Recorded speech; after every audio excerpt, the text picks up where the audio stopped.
Good morning, chefs. You are now tuned in to Chef Hour News, a new and exciting feature to the Chef's Hour here on YouTube. You can find us every week right here on this YouTube channel, the Chef's Hour, every Saturday morning at 10 a.m. And I'm still bringing you fun and exciting news, some new features, some new guests even too as well. And with that being said, chefs, it is time for the Chef's Hour.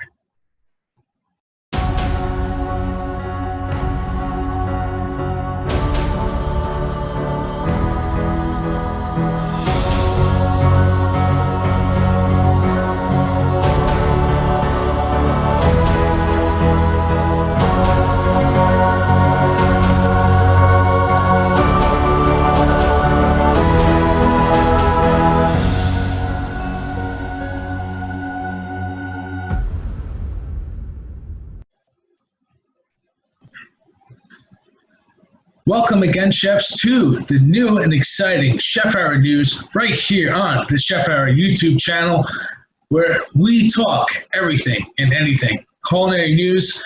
At the moment, for being quarantined, or I should say being quarantined, but due to the COVID-19 pandemic, I am kind of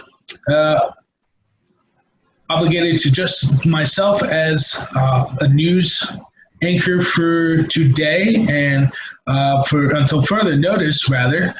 So you will be seeing some guests on the show. It might not be in person. It may be on through the conference call or whatnot.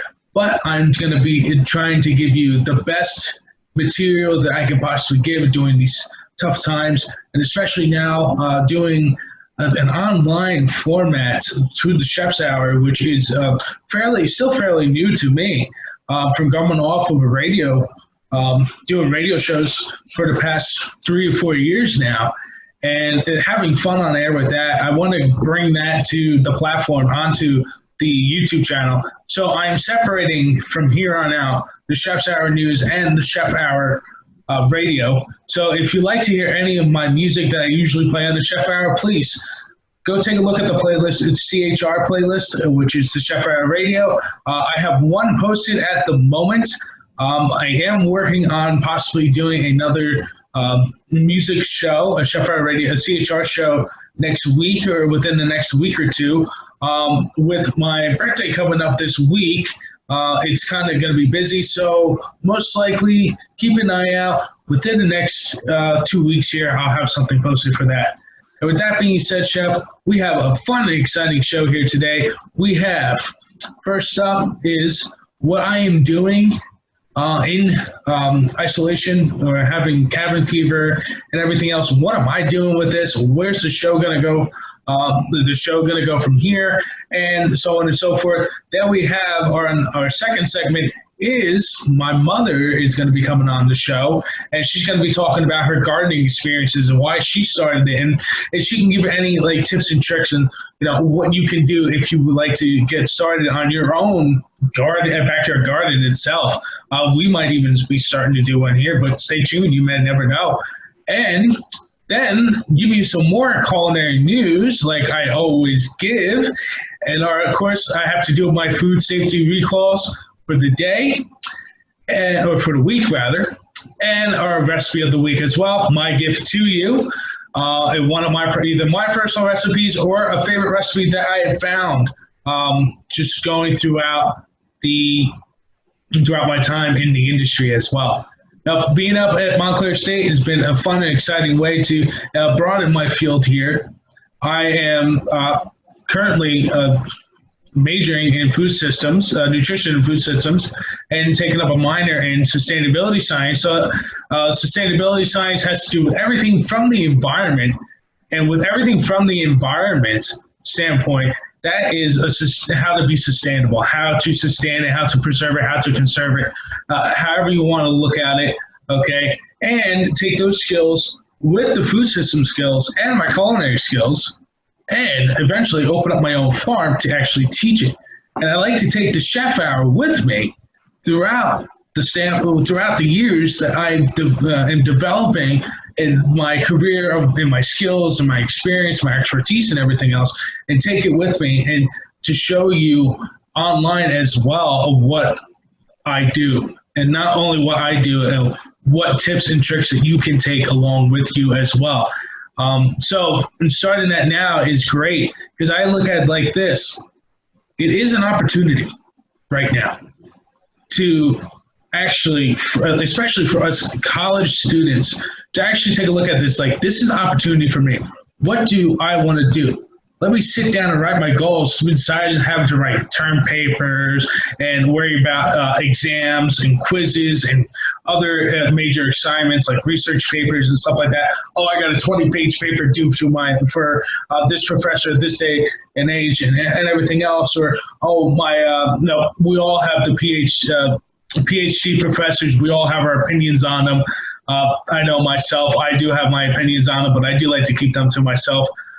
Because this is not what the show is about. The show is about bringing you the best culinary news as possible. And with that being said, Chef, our first segment here today is, what am I doing in this quarantine? Where's the show going to go? Okay. Many of my friends have been asking, because I took a hiatus for a while, almost a year before I started back up. I really wanted to focus on school and my schoolwork and trying to get an internship and everything else. Everything is looking like it's lining up correctly, but I don't want to jinx myself either. So knocking on wood, I don't have any wood nearby. Oh, yes, I do. I'm sitting on wood. So with that being said, so what am I doing to defeat this cabin fever? The government is not like mandating us. It is voluntary, but they're really not strict about us going out. So Sundays, my father and I, we go to a couple fishing holes that are in the area where my parents live, and we go out fishing for the day. And some days we might have a bad day where we don't catch anything. Some days we do have a good day where we catch everything. But then again, a bad day of fishing is better than a bad day at work, as we like to say. I go trail riding with my mountain bike. I go on hikes. I go on walks. I get out of the house for a little bit, get some fresh air. Maybe we need some type of grocery or something. I'll run down the street either on my bike, or if my father's home and I can utilize one of the family cars, then I'll go take the family car out and go get some groceries for us or whatnot. Or maybe take a ride out to the farm, as one of my farm videos with the Adventures with Chef Pete, which is a series now that is, so the Adventures of Chef Pete, real quick, is a series based on my adventures, what I'm doing and everything else. You'll see that I go, the places that I go to, it might be a farm, it might be, something like a personal thing too, where I will go to like an abandoned place. Or I go to, I can't film in a museum, which as much as I love to, but anything outdoors. Like I go to Steamtown, anything outside can be filmed. So I might film outside in certain trains and stuff like that, maybe rail fanning or whatnot, stuff that I like to do. You will find that there as well. Also, too, I'm starting up a model train just for myself. I'm starting to get into that hobby because I just love trains ever since I was a little kid. So getting into model trains as well. So you might see a video or two of that on the show, on the Adventures with Chef Pete show series, I should say. But for myself, just trying to get out of the house as much as possible, whether it's for like 10, 15 minutes, walking around the outside of my house, my parents' house rather, walking around the premise, just making sure everything's okay, nothing needs to be fixed or anything like that. Sometimes I just, I'm kind of cornered. I could even take the backdrop off just 1 second. As you can see, I am kind of on my back porch at the moment, my parents' back porch, and it kind of gets a little lonely back here too sometimes. So I'll go inside and talk to my mother, my father, maybe I'll call up a friend or two, Mostly, sometimes I'll call and bug my girlfriend, just like any boyfriends will do. And guys, let's put it this way: our girlfriends do the same thing, so it's kind of a win-win. All right, I'm going to get off that subject. So just by doing that too, I just get out of the house. That helps me out as well. Taking my mind off of it, doing any type of hobbies I love to do. This is something I love to do too. I've been working very hard lately, trying to get this show up and off the ground again and running. As soon as that happens, it's going to get easier, just like anything else. Filming, it's a big thing, especially. Filming is a big thing because finding the time to film in between with my schoolwork, and not only my schoolwork, but I also have family stuff that I have to do too. I have to worry about my family stuff. I have to worry about chores I have to do around the house, if anything needs to be fixed, because my father still works for a food chain store. And I'm the only man home. So I help my parents out around the house with any handy-dandy work that needs to be done around the house. Okay? Granted, yeah, if I'm stressed out and everything else, it might be a little bit tough, for me to actually go and do it. But just like, I don't want to say this for all guys, but some of the guys are the same way. They take a little bit of a push just to get going. Normally it doesn't, but when I'm very stressed and I'm in the mode of getting something done, I do get a little bit agitated about it because it's something I want to get done, and I want to get done with it like yesterday type of thing. But enough is said about that. The show, I want to take this to the next level, as I keep saying. Taking this onto YouTube, this is it's fairly new to me. And this is it's fun and exciting actually going out and filming at all these different locations that I may have been to, and I've never filmed this before. I never thought about actually filming it. And just seeing from, my research and everything else through if it's movies on TV or if it's other YouTube channels or anything else, just saying wow, they have a lot of fun doing it. Oh, I never actually thought about doing it there. That's actually pretty interesting, pretty cool. So going and actually doing that is actually, it's fun. The first farm shoot that we did this past week, that was a blast. I always love going out to the farm, but actually going out there and actually talking about it and showing my experience about being on the farm was actually fun as well. It was actually, it was exciting. And also too, all this other stuff that I like to do, I love to do, like trail riding. I showed you guys a little clip of me trail riding, and I like to also too, keep everybody motivated, keep people positive and optimistic about it too. Because if I'm not optimistic and I'm depressed and down and everything about it all the time, I don't want to do this. I don't want to do anything. You need to keep motivated. And the way to keep motivated is to motivate yourself. And not only that, to motivate others, you need to motivate yourself as well. So you need to have, it might be my entrepreneur mindset that I have, that I want to own my own business one day. So it could be that way too. But you know what? Don't let anybody keep you down. This might be something that might be a setback for others, but for you, it can be an opportunity to push forward. So again, and I'm going to be mentioning that a lot. Okay, it's going to be repetitive. I'm sorry if it does. It's just, that's how my mindset is. Okay. And so with the show going on, with the Chef Hour News, it's all culinary news on YouTube. And you'll see me just like this. Okay. Sometimes it'll be filmed in our kitchen. If I'm doing like an interview or a talk session with my mother or somebody else, or somebody, one of my immediate family, like my mother or father or a friend, or it could be, you'll see something where it's like a Zoom conference or something, and we're talking about a certain category or a certain topic. The Chef Hour Radio, I myself, as most of you, many of you know, I was a radio host for about 3 to 4 years before coming on the online platforms. I used to have my own radio show with this and incorporated music into it while we were talking. So starting off with just a couple friends, and then building from there, and then moving, and then having to build again. I want to keep this kind of like, how can I say it?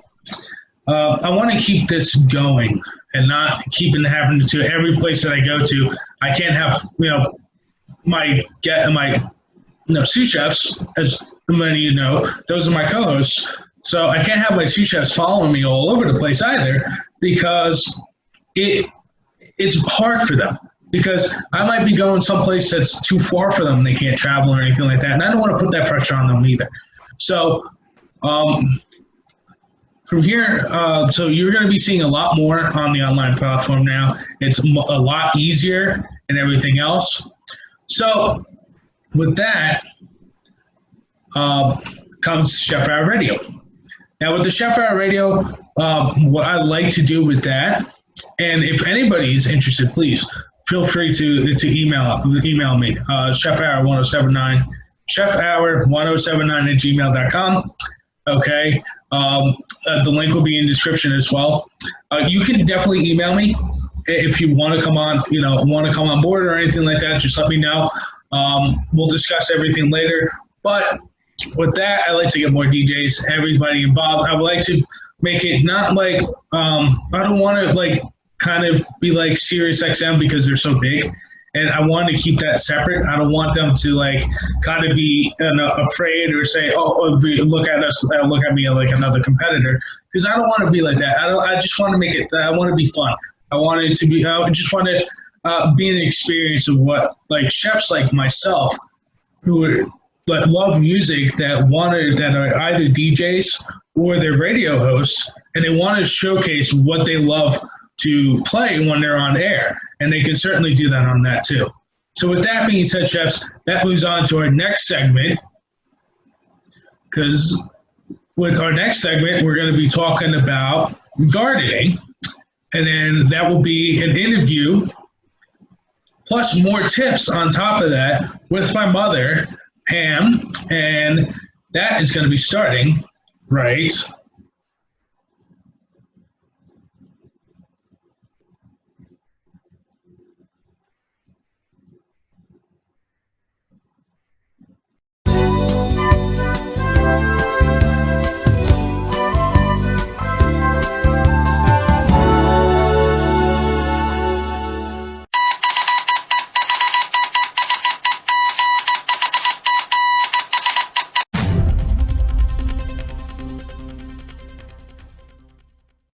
Chefs, today I have with me is my mother, Hi. Pam. She is joining us today on the Chef's Hour here, bringing us her own expertise of how to garden. So, I know that we used to have a garden when I was younger as a kid, and it was so exciting having one. How did you ever come about starting your own garden? Well, my mother always had a garden when I was growing up, and we just loved the abundance of the produce that we used to get from our garden. And she learned it from her dad and my grandfather, which was an amazing man at gardening. He would actually compost the soil. He would turn his garden into, it was just incredible. So with that, I always liked the flavor of the vegetables from your own backyard garden. You were no pesticides. You were able to control all that. And so we did everything like natural. There was a lot of ladybugs and stuff like that naturally that would come into your garden. So, but that's how I started it, because I just enjoyed it and I liked being able to pick my own produce. So awesome. And then when you came around, then I decided that would be a great mother or son thing to do, and to get you involved in it and show you, see if you had a passion for it as much as we did when we were growing up. So the weeding isn't the best thing in the world, trust me. It's like the tedious task ever.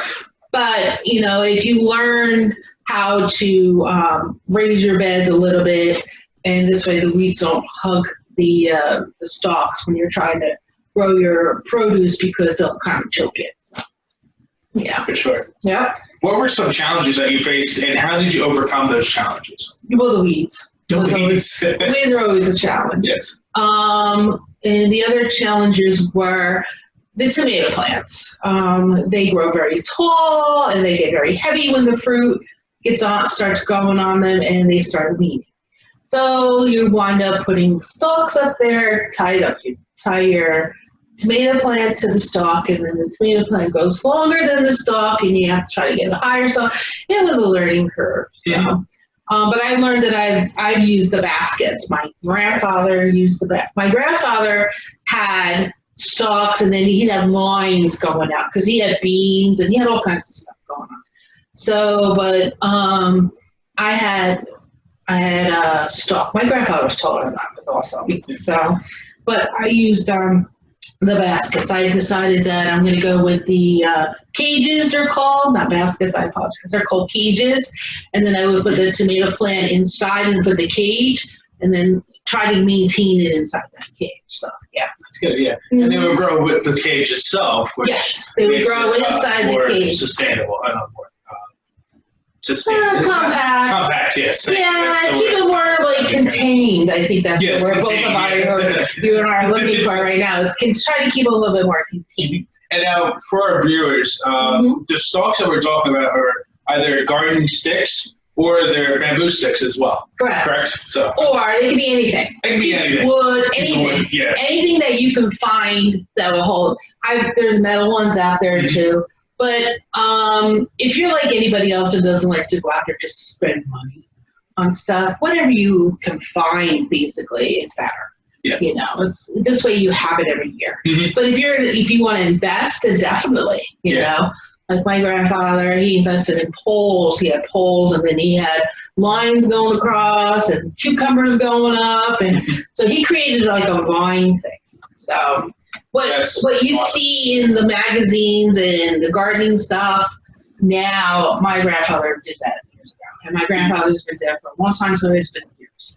So, yeah. Speaking of magazines, I also have something that I was going to be showing all our chef viewers out there a little bit of how they can reach out and see what type of resources that they can find if they don't have access to the internet all the time, or if they just don't like using the internet for their sources, and like, where can I get sources outside the internet realm so I can bring out into the garden itself and actually read there and actually do what they recommend and tips and stuff like that, which is awesome.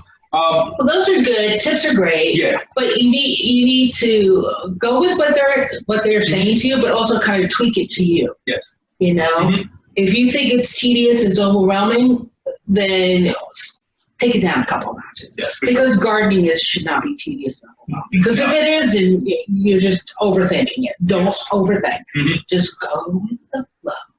So, yeah. Exactly. So, I remember you saying that you used to go to different places for resources, and not only resources, but for expertise advice that you wanted or needed to help you for your garden itself. What were the different types of places, and how did you find them? Well, my grandfather, when he was still alive, was a good resource. We go down to visit him and spend summers with him down the shore, at the Jersey Shore. And he had a beautiful, huge garden. But then again, back then they had bigger land.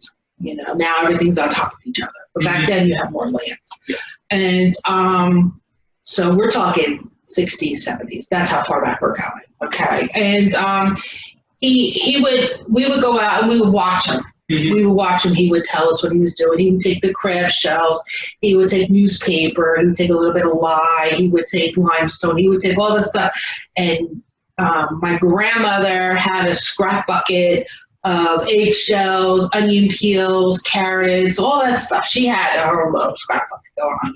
And then she would give it to my grandfather, and he would take it out and put it in the earth in his garden. And he would there was this like a section, like you did one section and this, like he had a system because he just loved it. And then he would put it out there. So, but when he passed away, you're young and you're trying to absorb everything, but you're not writing it all down. Yeah, no. So, then from there, I went to the nurseries where I got the plants, and I would ask them, what's the best way, how far apart. I mean, you can read the labels, they'll tell you how far apart.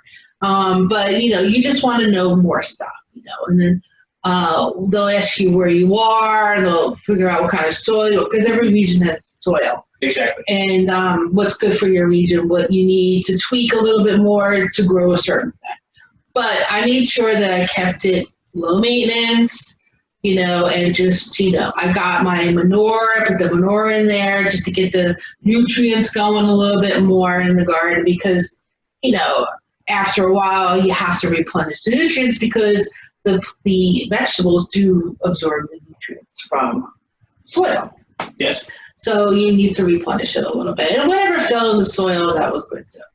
For sure. Yeah. But that would go with them. And then I would go ask, but I would definitely ask them, So.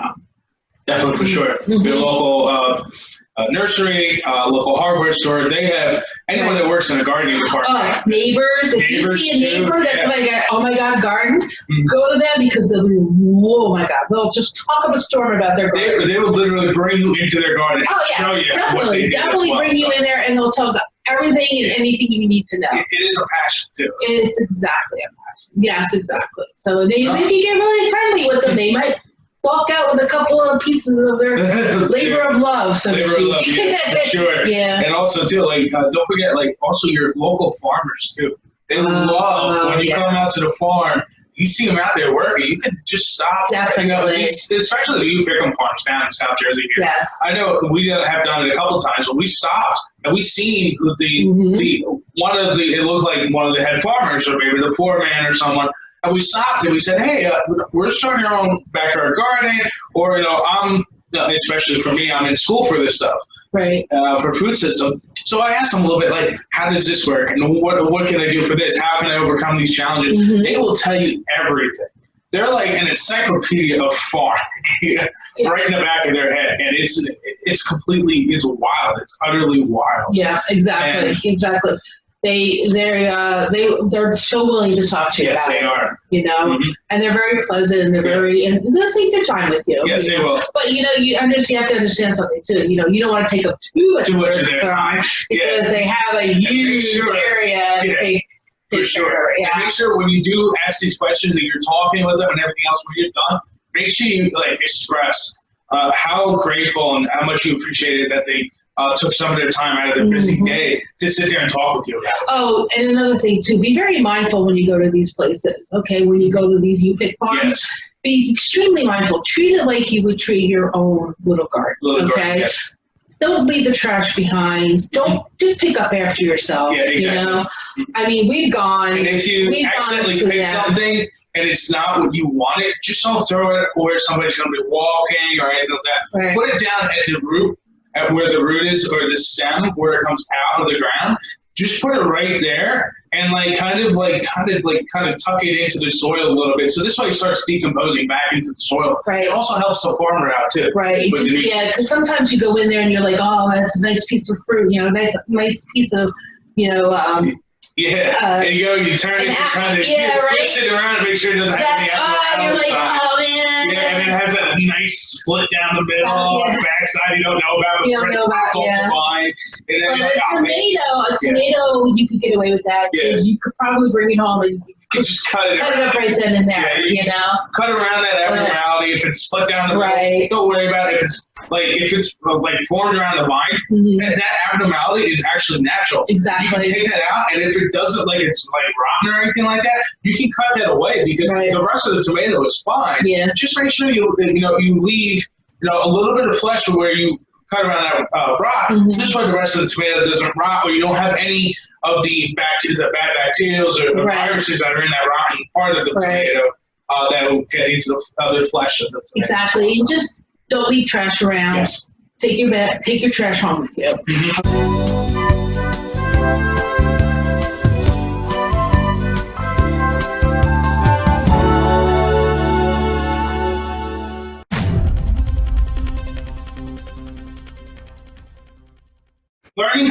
gardening. How did you maintain your garden throughout the years that we had a backyard garden?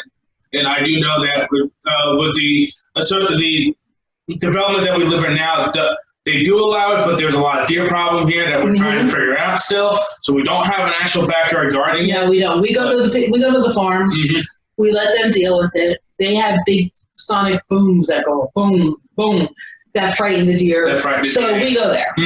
So exactly. we go there now. Yeah, because there's a community garden that I could go to, but the spaces are very limited, and I don't think there's any spaces right now. No, there's no spaces. I think I have to wait a couple more years, and I figure by that time, I'll just go to the U-Pick farms. Yeah, it'll be fine. Yeah, it'll be fine. But also too, like, how do you maintain your garden? When we had a backyard garden, how did we used to maintain? Well, I would put it. See, I would just designate an area in the yard. I would look at it and see what kind of sun it was getting, what kind of shade it was getting, if it was too shady, if it was too sunny. I tried to figure that out. I tried to give it a nice balance. And then we would map it out, and then we went out and bought railroad ties, which are, I forget the size, 4 by something or 2 by whatever. I don't know. My husband knows. Most likely. Yeah, Daddy knows. My husband knows more than I do. So anyway, we bought railroad ties, and we just blocked off an 8 by 10 foot section. Okay, to me that was perfect for me. Okay, it was enough for our family, and I would do that, and then inside there we'd rotil it out. We rotil it first, and then we put the blocks up. And then we would add manure to it just to get it happy. One place we lived at, we just added one thing of manure, and it was fine. It was good the whole time. We had great neighbors who were also doing gardens, and we all worked off of each other. Like what works, what doesn't work.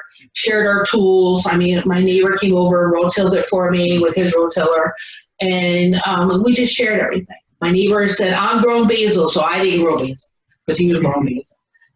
But everybody grew tomatoes because you never have enough tomatoes. And then all of a sudden you have, oh my God, tomatoes, and then that's when you come into like, okay, what am I going to do, and then you can't or whatever.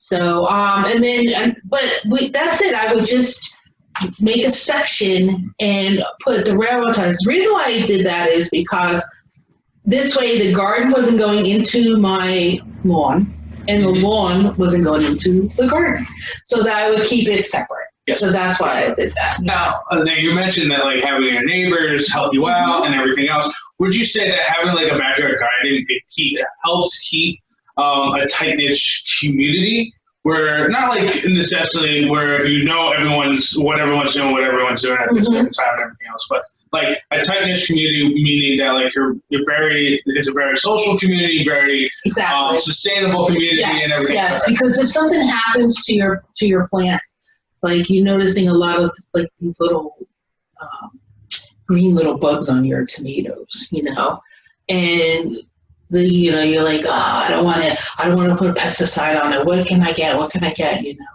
And they're like, oh, ladybugs, So I'm like, all right, and you get ladybugs. Well, then you start planting things that attract ladybugs.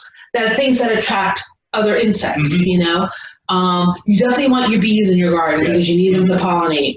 So, and you definitely want all that stuff. Definitely, for sure. Like I remember growing up, we always had like sunflowers, pollinating flowers, like lilies, and so on and so forth in our backyards all the time. And they would have the bees that would help take the pollen from the sunflowers to the plants and everything else, which was a great source of a sustainable agriculture right there, a local sustainable food system. Right. We, I think one of my neighbor, I'm not sure, it's been so long, he purchased ladybugs. He had a bunch of them, but I think we all chipped in and helped him out a little bit with the cost. And then, he put some in his and put some in ours and put some on neighbors, and then we just had a lot of ladybugs. But I think where we lived at that time, there was a lot of ladybugs. There was a lot of ladybugs. So that was really cool. Overpopulated ladybugs. the green little bugs down. I don't remember the name of them. IFAs or affidavits. I can't remember. Yeah, I can't remember exactly off the top of my head. Yeah, I don't know. So, all I know, if I see a little green bug on my plant, I'm like, oh, here we go. Ladybug's time. And you know what? You can never go wrong with having too many ladybugs either, because ladybugs are cute to look at. Yes. And they're very fun. If you find them in your house, just cup them in your hand and put them back out. Yeah, put them back outside. Don't kill them. Don't swat them like a mosquito or a stink bug or anything like that. Actually, put it back outside because they help with the plants. Yeah, exactly. The agriculture itself. Exactly. So the ecosystem. Right. Exactly. So, just for time constraint. So, my next question would be: what is the most important part about gardening? Just being outside in nature. Getting your hands dirty in that soil.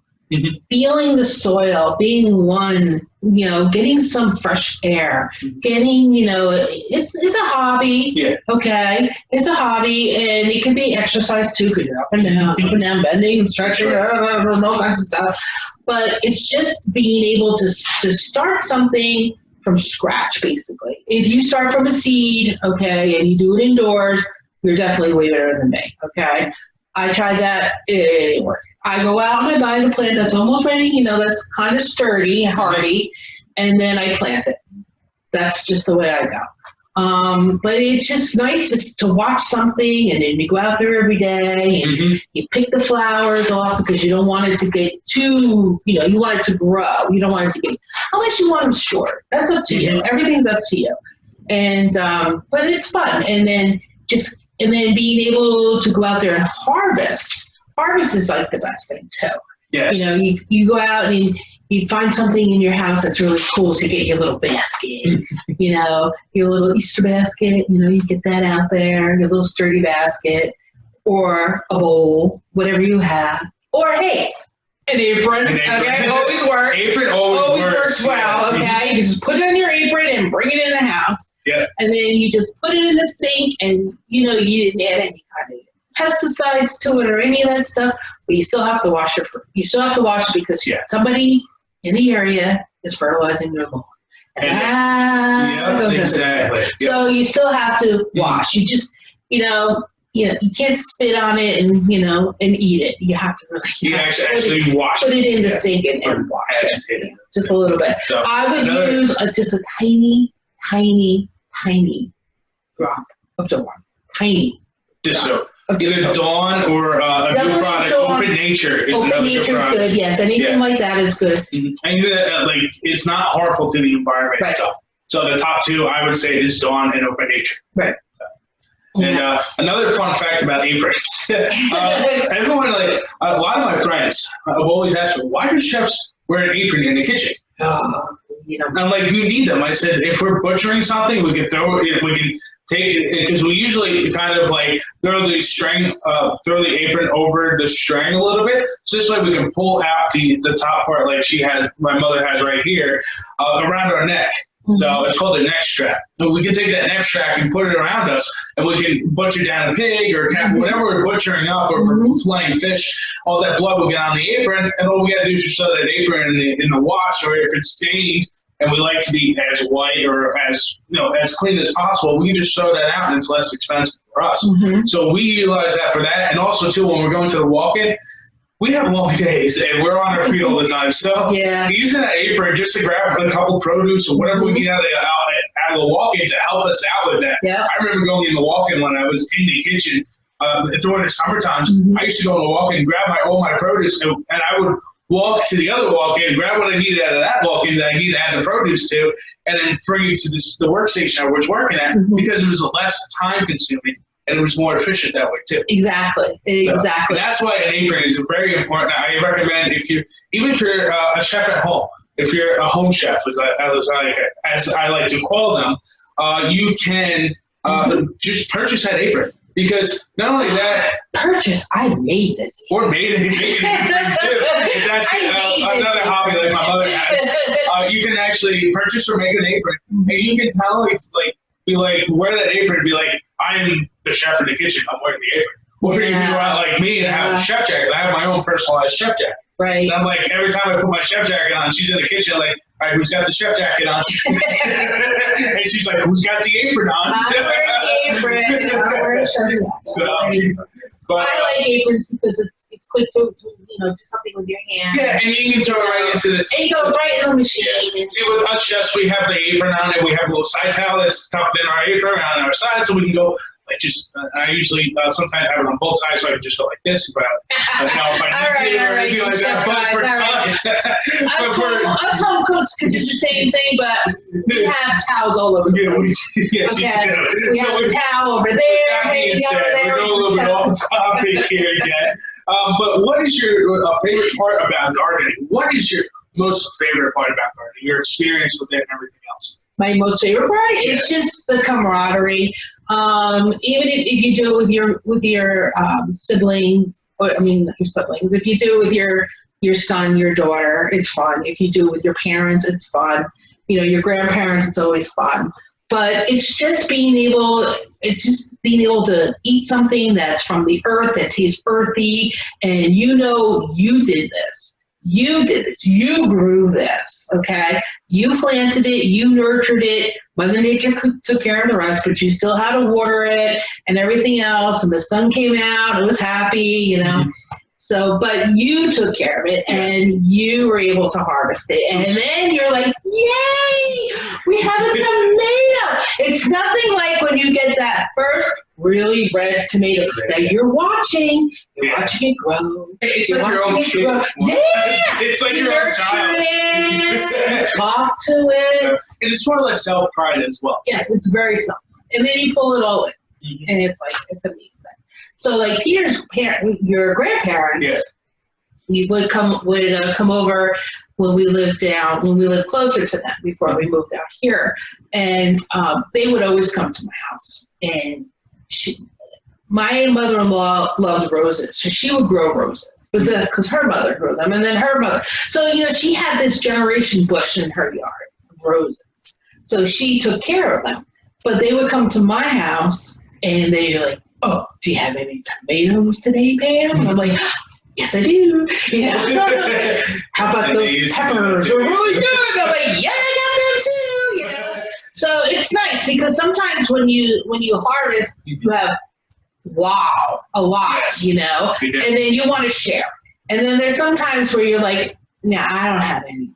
Well, I don't know what you're talking about, And next thing you know, you're pulling out a caprese salad, and you're frying up some peppers and eggs, Yeah, that was a pretty big one back when I was growing up. So, but it's fun.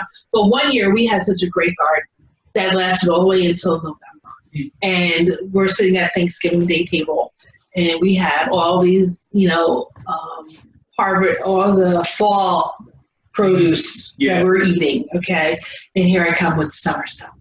And you're like, how do you have tomatoes on Thanksgiving? I know, right? How do you have fresh garden tomatoes? I just picked it. And they're like, oh my God. So but it's a lot. It's fun. It's enjoying. It's very, very, it's something to look forward to. After winter, you're like, I need something fun to do. And that's what the garden is. It's just fun. It's entertainment. It's fun. Entertain yourself with it. Would you recommend this to someone that is just starting out? And what can you recommend to someone that they're starting with?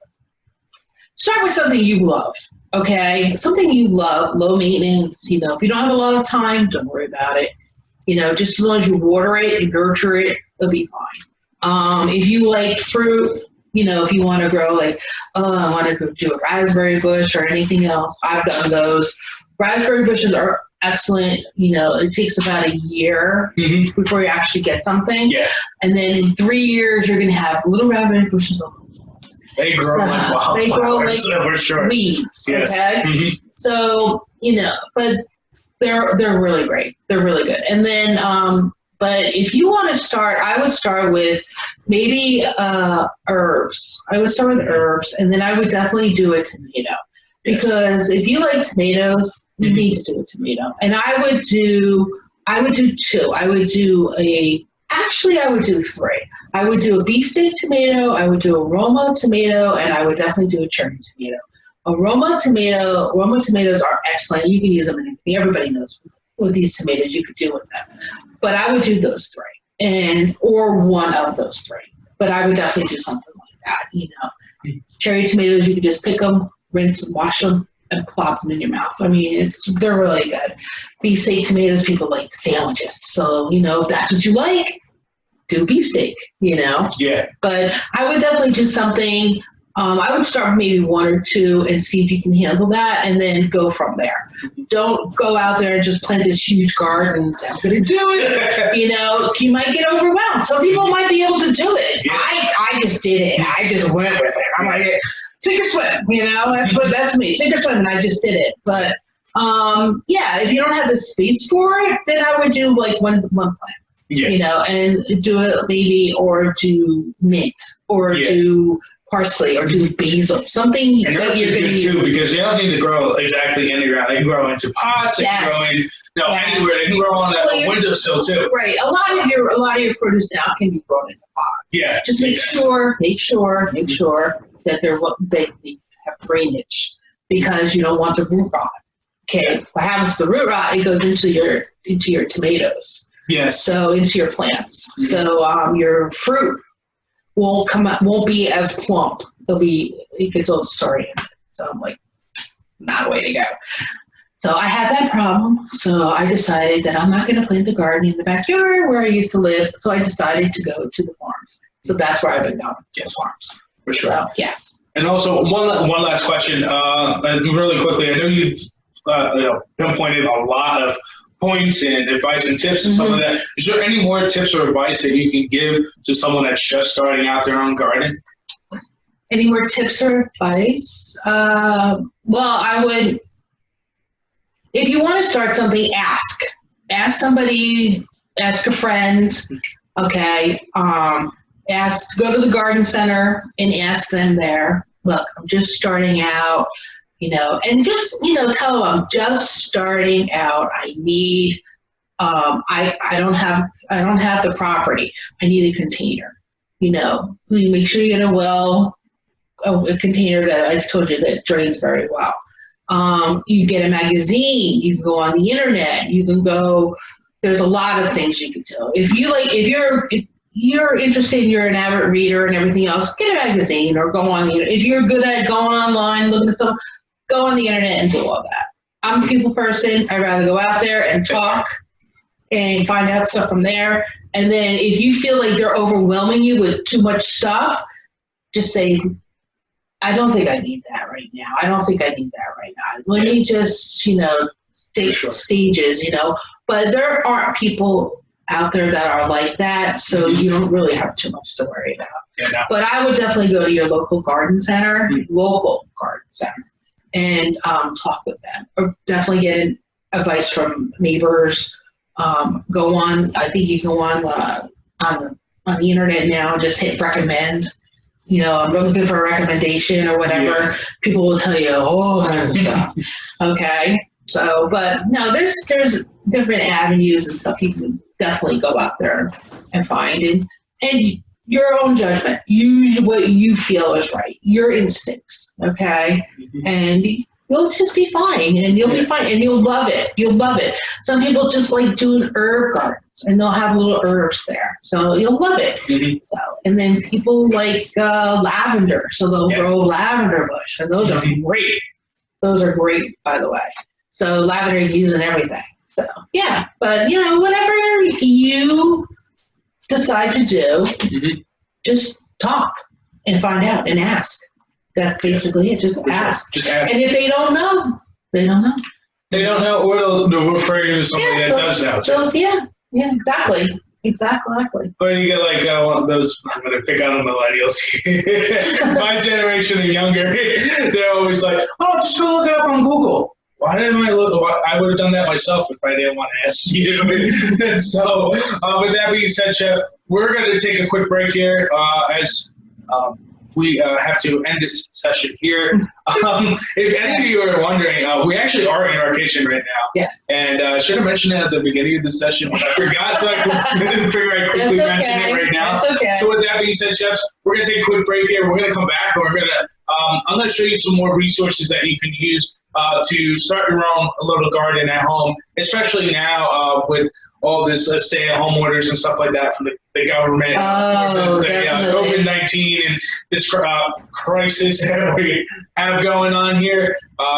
It is still a pandemic if we really look at it, because close to over 75% of the world has had it, so we can consider it a pandemic. But with that being said, I'm not a health official, so I can't really tell you official expertise or anything like that. Or just just sharing some of my opinions with it too. I think this is a great opportunity, and that we should keep moving forward and what we can do.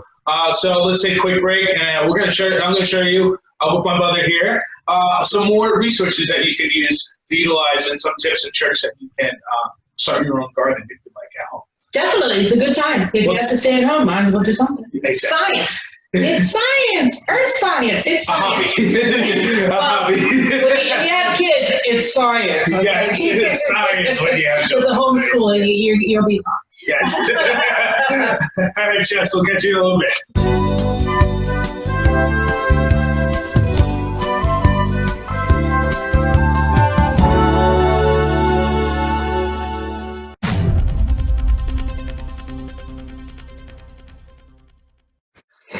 Chefs, we're here back again in our kitchen, our home kitchen, with my mother, Pam. Hi. So you can call her Miss Pam. So, chefs, we're going to give you some more tips and resources of where you can actually go and start your own personal garden. So with that, we were talking about going to the farms, going to your local nursery, go to the garden centers, go to, even if you go down to Lowe's or Home Depot or anything like that, any of these at-home gardens centers, you can actually ask them. There might be one person that said, "Oh, I'm in high school, I don't really know about it, but here, ask my manager, he'll know about it, and he'll bring you over to the manager and tell you what everything else." They're very personable over there as well, so definitely go do that. Farmers are very personal as well. They always take your time. The other day, we did the shoot for the Chef Hour. Oh, yeah. Adventures with Chef Pete. We went to the farm over here, DeWolf, straight down the street. And I guess it was Miss DeWolf who came out. She was doing rounds. We don't really know who it was, who she was, and who she is. Maybe like an employee or something. Maybe just somebody. Yeah, that knows the farm or whatnot, but we don't 100% know. Believe it or not, somebody stopped us and asked us directions. Yeah, true. So she actually was doing her rounds, because I know she had been a worker, an employee, or somebody on the farm, because she was doing rounds on the farm itself, on the premises. Because I saw her multiple times while we were filming. So with that, she actually, I got out of the car because I thought I had to go inside, and she turned around and said, "Hey, you don't have to stop it, and go ahead. What are you picking?" And I said, "Spinach." She's like, "Do you know where it is?" I said, "No, I don't." And she literally gave us a really good direction, and everything else. And she was very personable with it, and I could tell that she was excited. She had a lot of passion behind her voice too. And that's, a lot of farmers, you can tell that too. They'll have a lot of passion behind it. Well, if you don't go to their farms and help them and pick their products and pick their produce and their fruit that they're growing for you, it's just going to go to waste. Yes. So they have one or two options. They can either dig it all up and throw it out, throw it into a local composter, or they can do their own composting when they till. Right. They have I don't know about DeWolf, from a lot of farmers nowadays, a lot of farms, they do a no-till practice. So they rip up all that stuff, and they either donate it, or they give it away, or they just put it in the garbage can. And that's not good. I'd rather have a till practice, which, if I don't have a lot of people, or I can't pick it and it rotted or whatever, I can at least till it back into the soil and get the nutrients back into it again. So, but that's not really the main reason why we're having this little segment here. A little off topic. As you can tell, I love talking about this stuff because this is where I'm going for. But one resource here is Urban Farm magazine I picked up off the shelf. This is a great resource, of starting your own gardening.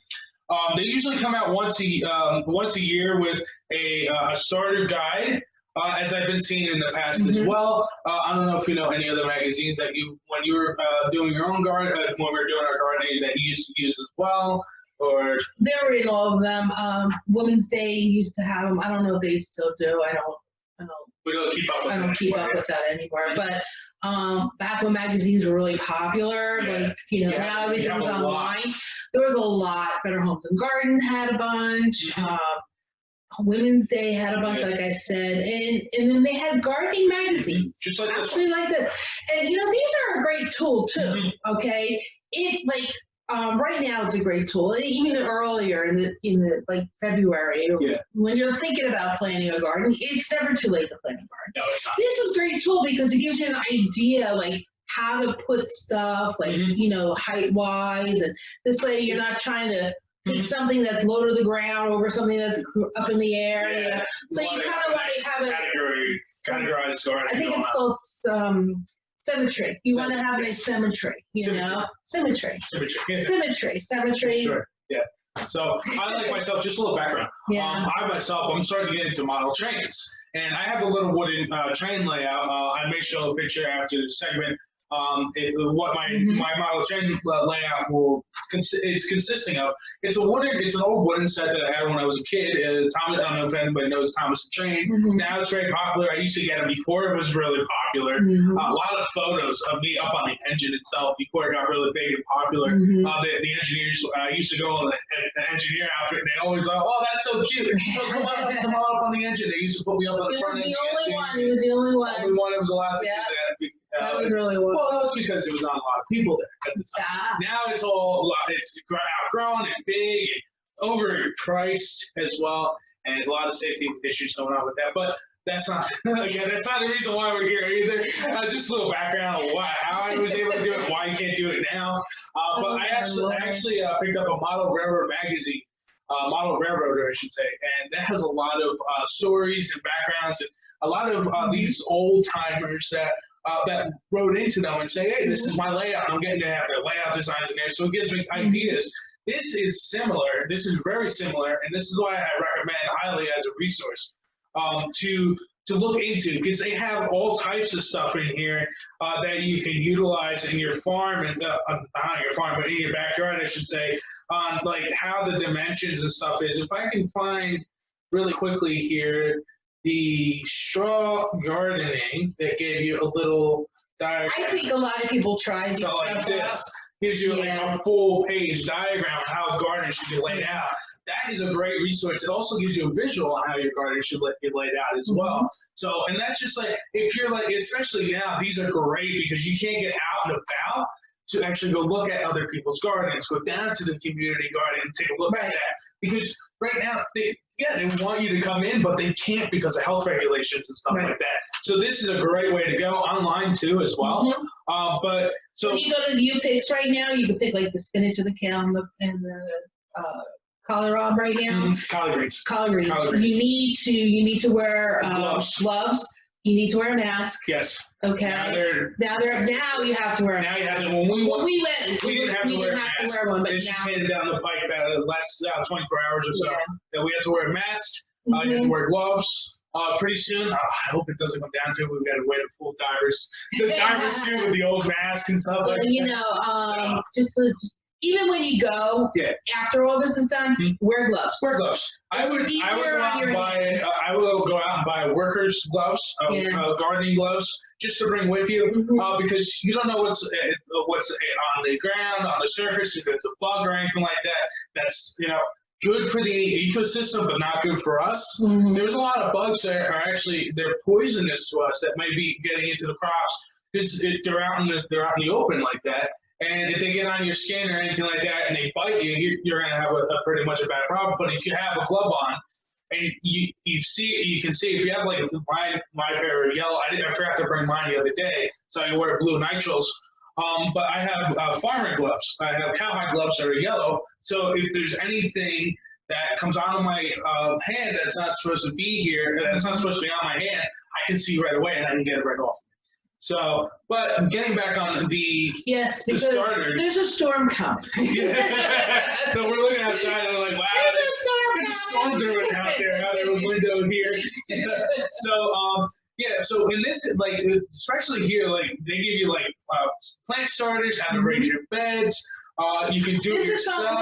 Remember we were talking earlier about making sure that you have good drainage Yes. for your plants? Okay, well, they have a really good idea in here. Yes. Using milk crates. Milk crates. And I'm going to actually come up a little bit here so you can see. So you're utilizing milk crates. Okay, so you're utilizing some burlap, potting soil, 50% potting soil, and 50% compost. Right. So you've got good soil to start with. Yeah, for sure. And what I like to do is what I've been trying to do, but every time, because I'm at college in the dorm, I have a big coffee container that I use, and I put all my eggshells, onion peels, so on and so forth in them, and I leave it by my toolbox that I have that's locked up. I leave that one outside, and I put a note on it. Anybody that has compost, eggshells, or anything like that, please feel free to put it in here. Okay, but every year I'll have it there for a couple months, and then it's starting to it's not smelling or anything like that, but it's starting to create a little bit of soil. I'm like, cool, I can bring this to the gardening club president if it's too early for me to start planting or anything like that, so he can use it for his compost on campus. Right. But for some reason, somebody always goes in there and says, oh, this is all garbage. They throw it out on me, and I have nothing. So, but anyway, so with this, utilizing, I think this is a great method. I don't know about you. It's very compact. If you have a small space and stuff like that. But do you have any more any opinion on it or anything like that? This is the first time I'm seeing this actually, and it looks kind of neat. It looks kind of cool, to be honest with you. So. It really does. But I would definitely do something like this. Yes. I would definitely try that. I would definitely. If you're into local, sustainable and stuff like that, like myself, this is just a great way to go. I know you're probably asking. Yeah, you're probably asking. Well, how can you get the soil? Because of the milk crate, it's got a burlap. It's got a burlap inside. What you want, because burlap will retain the moisture, but it's also breathable. It's breathable. So, not only that too, but if you overwater it, don't worry about it because it will soak through into the burlap, and it over soaks the burlap. It goes through to the other side. So, and that's why it's a great system because if you do overwater, it'll go back into the ecosystem. Right. So it's a win. So, and also in this magazine, just real quick, it gives you like a step-by-step guide on how to actually install the burlap and everything else. Burlap is usually used for, correct me if I'm wrong, but it's used for sugar back in the day. It's used for transporting stuff and everything else. Well, that's what the bags and everything else. That's what they had. Yeah, too, so. It was like, sugar, the flour, your wheat, your produce, corn, because that's what they had. So, and something similar to what we had here too is that they have raised up garden beds here, and you can see there it says raised. That's what a lot of people like that too, because it makes it higher, and you're not so much bending over a lot. Because as you get, when you're young, you can bend them in and pick it up and everything. But if you have a raised bed, it's easier because your weeds are a little bit more controllable. Sure. There's a lot of more pros to having a raised bed. And also too, like I've seen raised beds where they actually, it's actually in their like if they'll put like a rock wall or something up, and they have like a bed, and it's mixed. It has their vegetables in it, has their landscaping in it, and everything else. When we used to work on these multi-million-dollar homes, the pools. When I was in the pool business with my father on the Long Beach Island, there was one property who had a garden in with their landscape, which was really awesome too. And we got to know the owners pretty well, and they, every once in a while, they're like, "Oh, we have a couple extra tomatoes. Here you go. Thank you for coming out." They were so gracious and everything else. And I do miss that too as well. But everything changes and everything else. So then it definitely gives you step-by-step guide in here as well. But another thing that I wanted to this one actually uses a stream, the other one uses burlap. So both are pretty good. But if you're using the milk crate, the burlap is definitely the best way to go for that. I mean, they started with just basic design, and then they just took it from there. Yeah. People, see, that's what's good about it, because, you know, somebody said, hey, I'm going to try it this way. Yeah. And somebody's like, that's a good idea. Okay, well, I think this will be better. And they, you know, they try to make it's very inspirational. Exactly. And it's for you, you know, it's what you want to do. Mm-hmm. You know? And even you're gardening. if you're doing a milk crate, it's so compactable and everything else. You can put on, like, you can make your own little conservatory and use that as well, like they used to have back in the day in the Victorian era. So, and one last thing I wanted to bring up was, this is kind of really new to me. I know this has been out for a while, but this is the first time I've actually seen it, is straw bale gardening. Oh, yeah. I don't know if you ever saw that. I've seen that. I've seen that. That's been around for a couple of years now. Mm-hmm. I've always wanted to try that. That looks really cool, but I won't be able to do that. Yeah, we wouldn't be able to do this here, especially with the deer problem. And then with this, like, it gives you an actual full-size diagram, which I like. And I'll bring it up a little bit too, so you can actually see that. And you have a little full-size diagram in that. And it's a really good magazine. It's a really good magazine. It gives you a lot of inspirational ideas. There's a lot of stories in there from local, not local gardens, but like gardeners from all over the country that tell you, like, oh, this is the type of soil that I have, and you know, when I first started, it didn't work like this. I had to implement this, and they tell you little tips and tricks about it. Yeah, so they're like you know, experts, and like they've been there, they've done it, they know what works, what doesn't work, and you know, and just, you know, their ideas are amazing, and for sure. Hopefully, you know, they'll be like, oh, that's perfect. Yeah. Oh, that's the problem. That's what. Oh, okay, I get it. You know, so a lot of light bulbs will go off. Oh, that's what I had that same problem, and now you know why and how to fix it. So yes. And so, like, even like that, like, even if, like, these are great resources, YouTube is another great source. There are a lot of demonstrations on YouTube.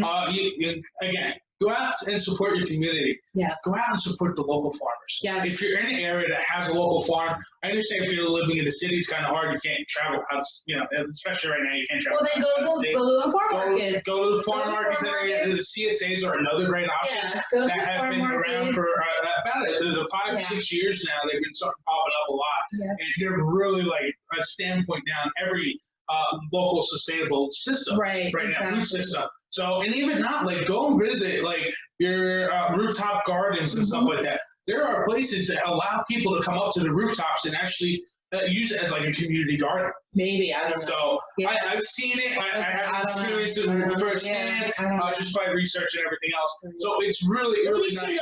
At least you know where your produce is coming from. At least you know who grew it. And you know, it's safe. Especially now, like, it's through my research here, and I've been asking my mother, like, hey, I'm going to be watching this. You want to watch it with me, like a documentary about something. And we were watching I'm not giving the full thing. You guys still watch Rotten if you like. It's called Cod is Dead. But we learned something very inspirational, which is actually true. In the episode Cod is Dead, they actually mentioned that, like, your produce and your fish and everything else is coming from overseas. You don't know what they did to it. You don't know if that's been frozen 3 or 4 times. You don't know how long it's been in the TDZ, which is the temperature danger zone. So, and it's very important to know where your produce comes from. And, you know, and if you're like, okay, I understand, like, our U.S. fish is selling for like $12.99 or $13.99 or something at the supermarket, and you want to get that $8.99, $6.99 deal because you're on a budget. Okay, yeah, you're going to go for the $6.99 deal, but do you know where that fish came from? Do you know where that produce came from? Or what kind of pesticides were used on it? How was it handled? How did it get to you? What was the distribution and the transport of that? And that's all. I can actually explain it more in another video as well. A Food Systems 101 video. I have a full presentation on that too. And it's just everything plays in an actual system. Any type of system, everything coheres with it, everything goes into it. So with that being said, Chef, I do have to end this segment here, and I hope that everybody is happy and healthy, and it's just— keep gardening, it's fun. Keep gardening, it's fun. Keep cooking on, keep calm and cook on. It's Chef on. Okay, and also too, stay safe. You know, go out, use this as an opportunity. Don't use this as a setback as well. And with that being said, Chef, that's the end of this segment, and I'll catch you, chefs, in a couple minutes after this break. Bye.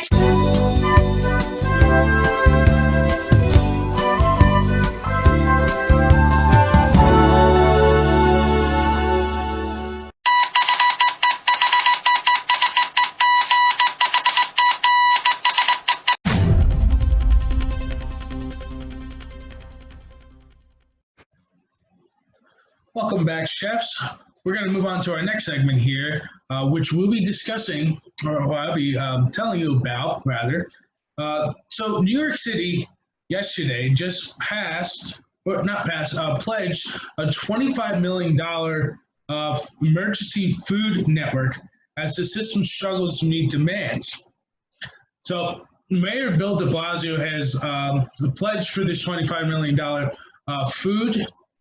emergency food network system.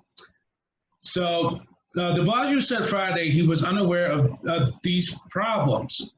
And he stated, I've been talking to our folks about our Department of Aging, our commissioner. I've been talking with the community leaders. I've been talking to the clergy. I've been talking to elected officials, the mayor said.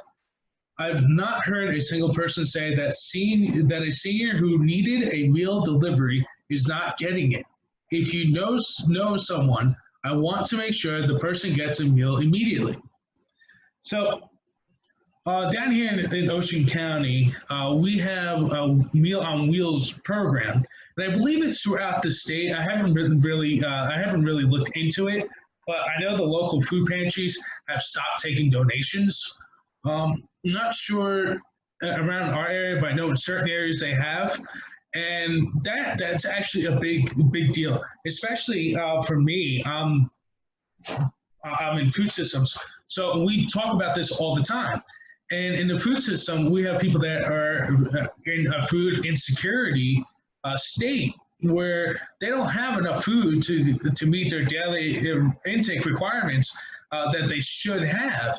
And with that, we have these local food banks. So you can go down there and you can just pick up anything that you like to have to actually to utilize as a food resource.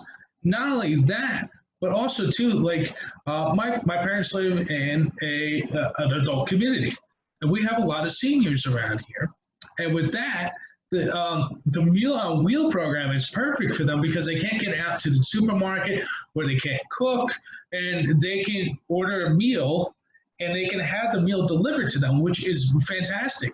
We're in restaurants in the area that normally don't deliver to this part of the township that we live in, and they're delivering to it now because we can't get to it, because there's a lot of people that can't get to them, especially now.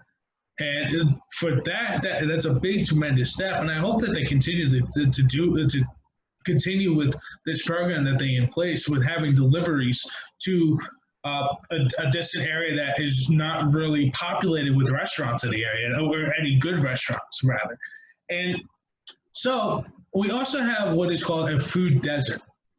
And if you don't know what a food desert is an area that doesn't have access to affordable food, or it doesn't have access to food at all.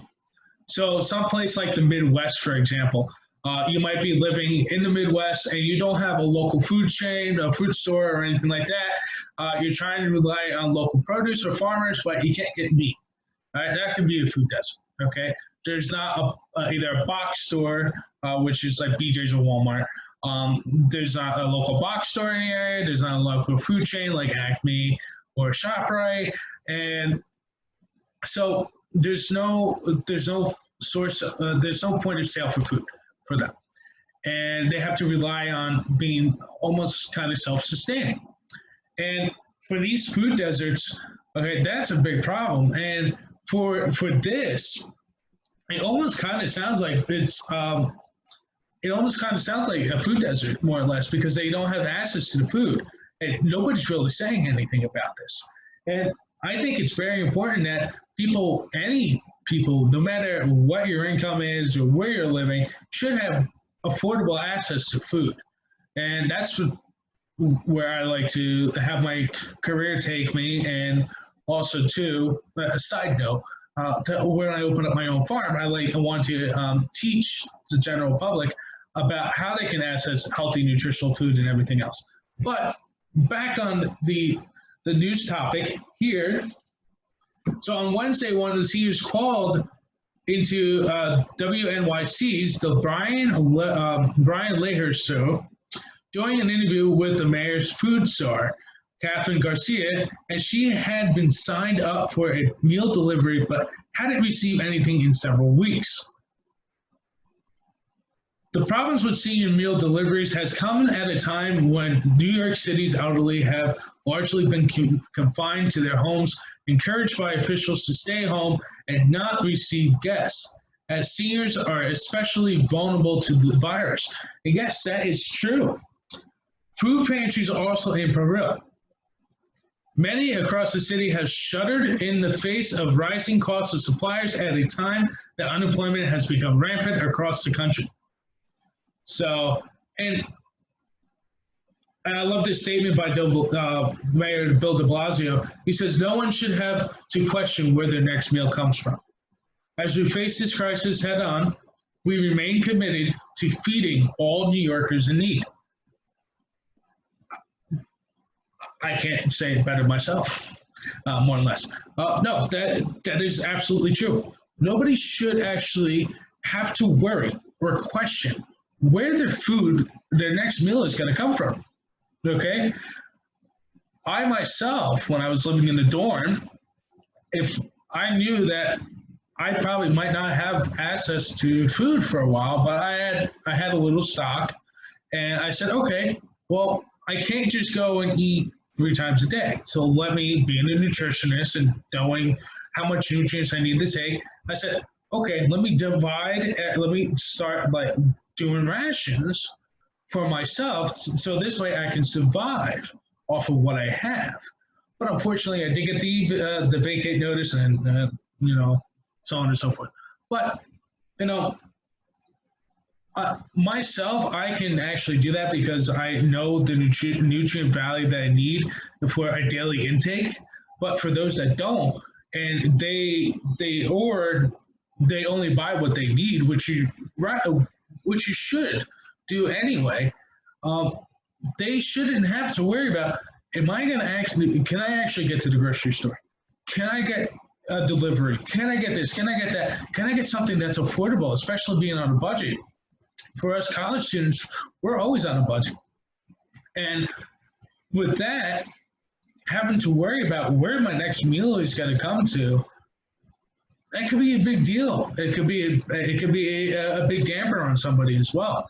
So I know for myself, I haven't really experienced it myself, but I've heard from others that I can't figure out how I'm going to get my next meal because I don't have the budget for it, or I don't have access to it. And it impacts their grade wise too, because they can't focus.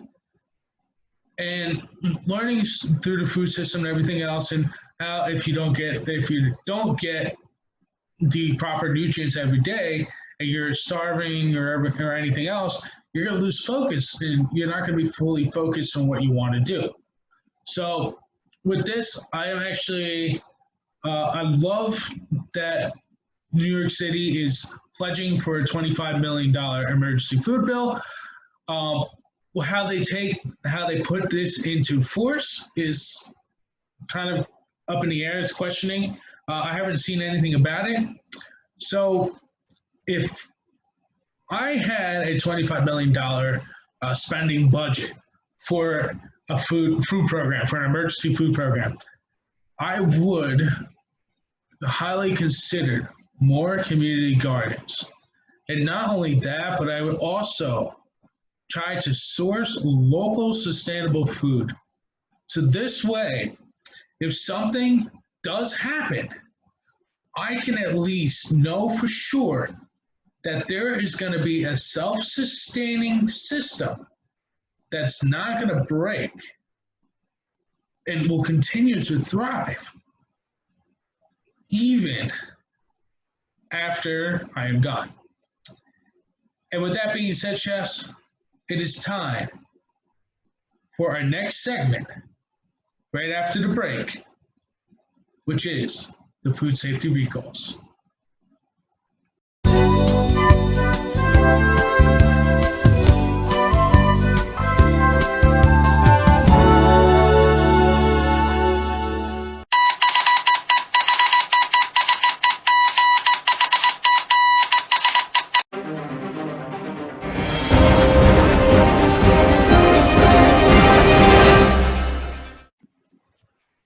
So our top 3 food safety recalls as of Saturday, April 11th, we have Consumer Report rocks in Healthy Choice chicken products. This is a initiated recall as of April 10th of 2020, so yesterday. So Congreg Brands has recalled certain Healthy Choice chicken products because of complaints from consumers about rocks in the product. The company reports distributing the products nationwide as well, exporting them to Canada, according to a recall notice posted by the USDA Food and Safety Inspection Services. Our second recall is additional mushrooms recalled in relation to outbreak of listeria. This is on April 8th. The FDA now warns against the third brand of imported enoki mushrooms under recall because of links to a listeria outbreak that has sickened dozens. Consumers should not eat and should check their refrigerators and return any items to the place of purchase. Le Napoleon, our third one, is a firm cheese, Le Napoleon, that has been recalled because of listeria risk. This was from March 27th, a little bit of an older one here. The Canadian company from Marjorie Blackburn is recalling Le Napoleon firm cheese from the marketplace because of possible Listeria monocytogenes and contamination. Consumers should not consume their recalled products that are listed here by brand, product, size, and UPC. If you like more information about that, you can definitely check out the Food and Safety News.com website under the recall section. This is where the Chef Hour gets all their recalls for the week. And with that being said, Chef, it is time for the recipe of the day.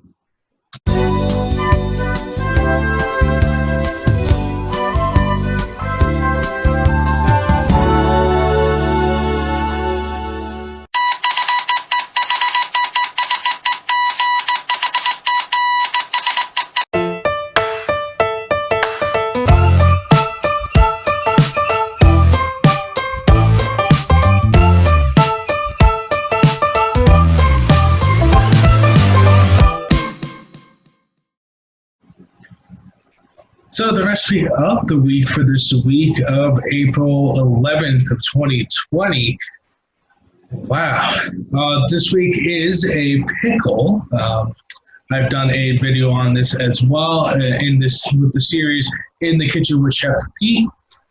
This is a refrigerated pickle method. So you use 1 cup of water to 1 cup of vinegar, equal proportions, with a quarter teaspoon of pickling spice to 2 whole cucumbers. I used regular sized cucumbers that you would find typically at a farm. But if you like to use pickling cucumbers, which are smaller and they got a little bit more of a rougher skin to it, like a bumpy skin, you're more than welcome to use that as well. This recipe is very versatile. So we have the 1 cup of water, 1 cup of vinegar, a quarter teaspoon of pickling spice. You can add a little bit more if you like all the spices. If you want a little bit more flavor to it as well. Also, too, you want to add some dill weed, salt, pepper, of course, into your spice mix. You want to bring up your spice mix up to a simmer or a boil. I would say bring it up to a boil and then let it start cooling down to a simmer.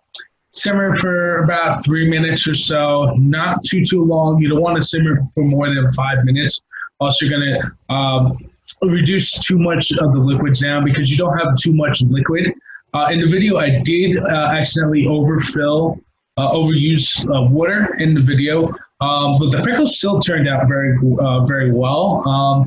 It usually would take a 24-hour period, but the pickles I did in the video, we actually tasted them yesterday, and they came out great. And that was a week yesterday, so they came out very great. So after you simmer it, you want to put all the pickles, either if you spear or you make chips out of it, and put them in the ball container, a 32 ounce container, a quart container, ball, glass container, or a pickling jar, or a preserving jar, rather.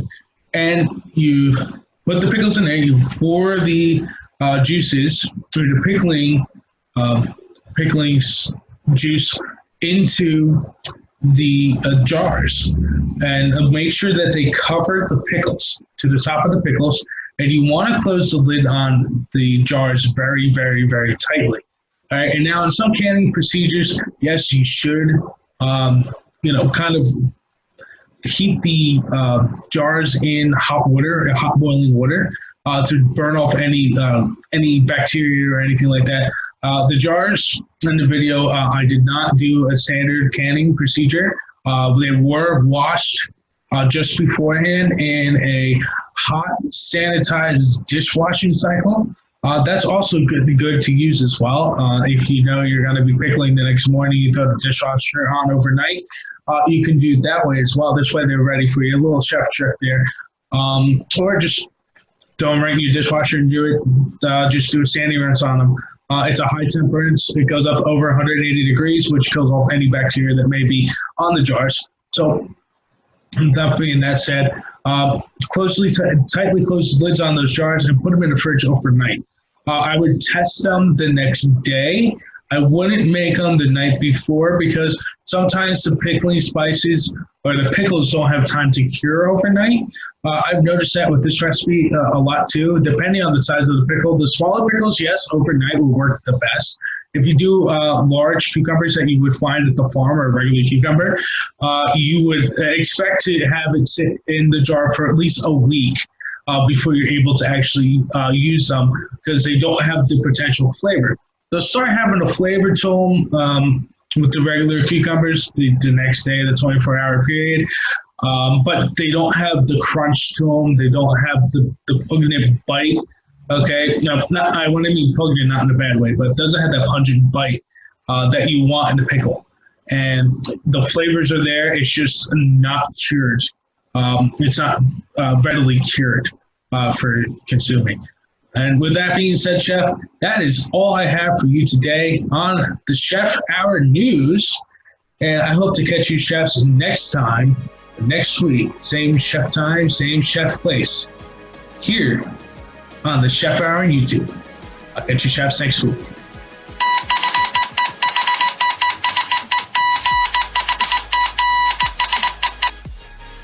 Hey chefs, don't forget to hop on over to the official Chef Hour store where you can get your Chef Hour Radio merchandise. Chef Hour News merchandise is still to come. And you can even check out our old Chef's Hour merchandise that we had back on air at 107.9 WRML. Pretty cool logo there, so don't forget to go check that out. Link will be in the description. And keep stopping in and checking back soon because there is more merchandise to come. If you purchase today to April 30th, you'll be able to receive a 25% discount off with just Home Chef 25 as your promo code at checkout. Again, that promo code is Home Chef 25. I'll catch you chefs later.